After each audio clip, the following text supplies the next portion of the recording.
Another week, another fold. I'm Lizzie, and I'm bringing to you each week during this time of lockdown, COVID-19, the chance to focus your mind on something positive and beautiful that will lift your mood and give you some relaxation, and the chance to do something new. Maybe you haven't given yourself this time before, so maybe it could be a chance for something exciting as well.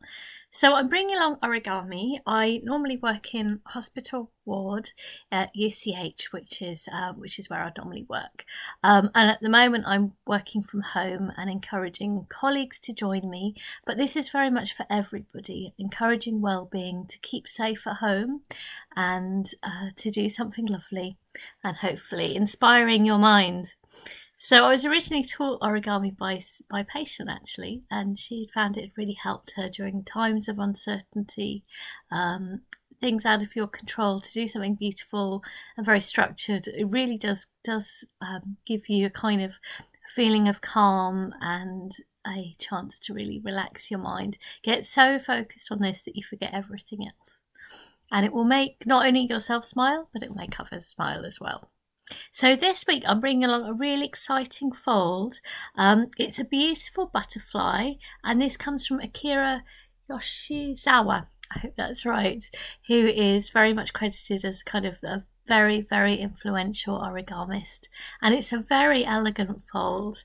Here it is a little bit more plain, you can see as well. It's a lovely shape.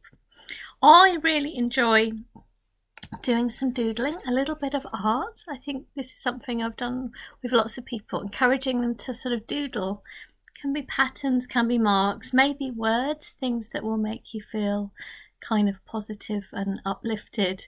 And then as you fold it, it changes, and I never quite know what's going to appear where. So it's kind of a real transformation.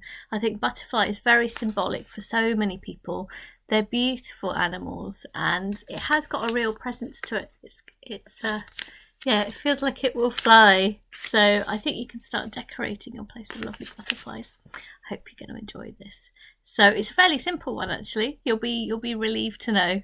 I'm going to move the computer around and I will show you what to do. But I think first of all, if you can go and grab yourself some paper, I do recommend actually using, if you've got A4 letter paper, use the whole piece, because you can make a nice big juicy butterfly.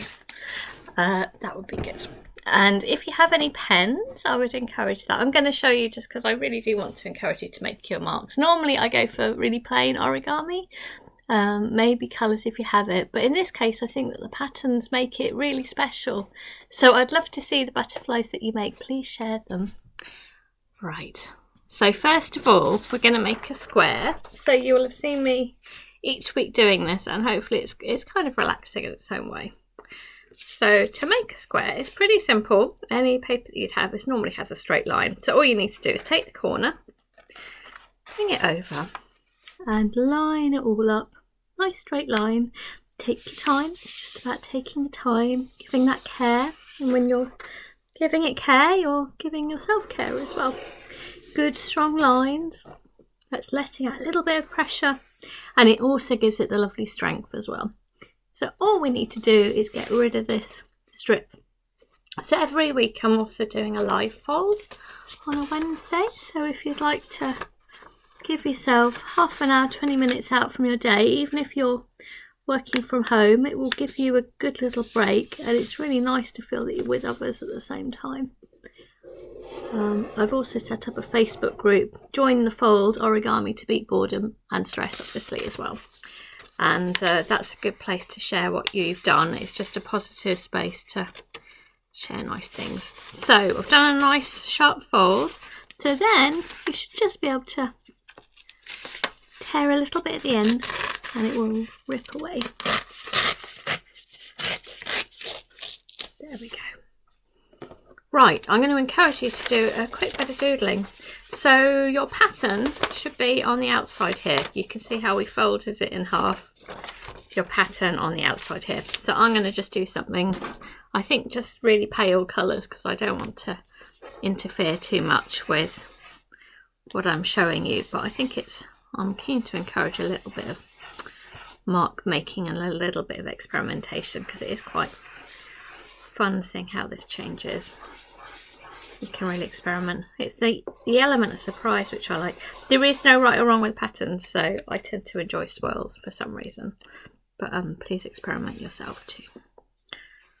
I hope this won't interfere too much with you seeing what I'll explain. I think that'll do. That's great. So your next step is to do the other horizontal line. So you can see how the paper's folded this way. Then open it up and go the other way. So this is what's called the water bomb base.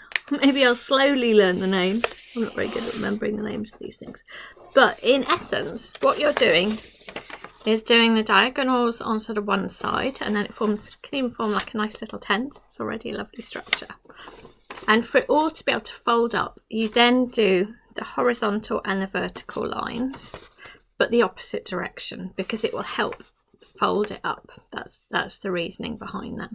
So you've done the outside, those diagonals. The next step is to fold it in half, so it's folding over this way now. You have to almost go against the slight fold that's going there. It's all about giving it strength. So again, take your time, be really nice and exact.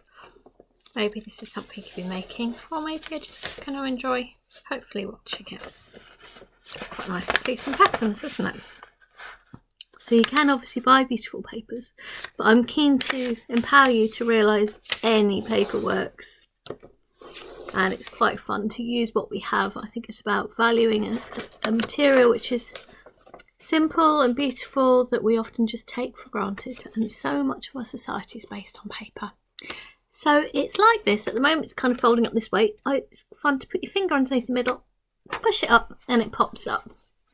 So you should now be able to simply push in the sides and it will fold up to make a triangle, like so. So our next step, there aren't too many steps here, is to take the side of the triangle and fold it up to the top. I'll try and do this to the camera. Amazing how your brain can adapt, isn't it? There we go. And then again this side. We're not doing the same on the other side, so it's just on this side, so don't get keen and turn it over. It's just this side. That's it. There we go. So turn it to the other side. And what I'm going to do is I'm going to fold all of this up. I'm not going to hold on to those bits. Can you see? It's already looking a bit like a butterfly, isn't it? I'm going to bring this up here and I'm going to this little tip. I'm going to make sure it sticks up a bit. And that's so it's a head, but it also keeps the body together. So I'm going to bring it all up. And you can see I'm not sort of folding those bottom layers up. I am, let me see, I might need to do this facing myself for a second. That's it. Just so I can see what I'm doing. So I've taken it from down there, brought it up, and so that this is deliberately sticking up. And I know it'll feel almost a little bit uncomfortable, like it feels like the sides are a little bit strange there, but actually that's good because it's going to give it structure. So you can start, can you see, I'm starting to bring over those layers. It's a really lovely structure. It always reminds me somehow of a kimono at this point. Some of those lovely sleeves. So you see, it's becoming something quite physical already. That's lovely. So like that. That's what it looks like on the other side. So hopefully we're there.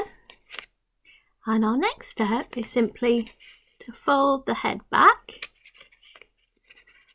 And I'll turn it now around to the other side so you can see what I'm doing.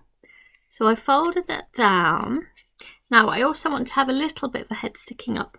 So maybe around halfway. I know it's quite small there, but encouraging that up again, just so it slightly sticks up, but still that there's a little hold. So it's really holding these little layers together. Can you see? I folded it down and then up like that. Right, we're already doing brilliantly. So our next step, we're not far off actually, you can tell it's almost looking like a butterfly, is to fold it upwards so that the body's this underneath with this extra little flap there. And our last step, we really are almost there, is from the top of the head down to that point. Can you see? So it's going to make a body, so it's from where the sort of head is down to this point in a straight line, and it's a bit of an angle, and that's to be able to give it a body.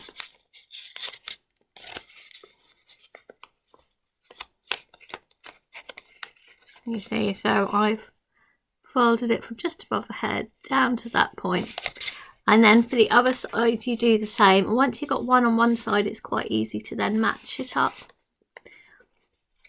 and fold it in the same way, and that should give it a lovely shape. That is your butterfly, and it already feels like it's got a little life of its own. That's the top of it, and the underneath. It feels like it could flap away.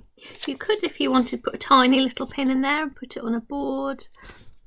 Maybe you could make just like a big decoration. You can do them different sizes, different patterns, but it's got a lovely shape to it, hasn't it? And I rather like making these really big butterflies. So I hope that's worked for you. And as I said, I'd love to see your butterflies. We're making lots. Something quite summery. So I'll be back again next week, and if you're free on Wednesday, do come along, do join in with a live fold, and I hope origami is helping to lift your mood, bring some connection and bring a bit of inspiration at this time. Thank you. Bye bye.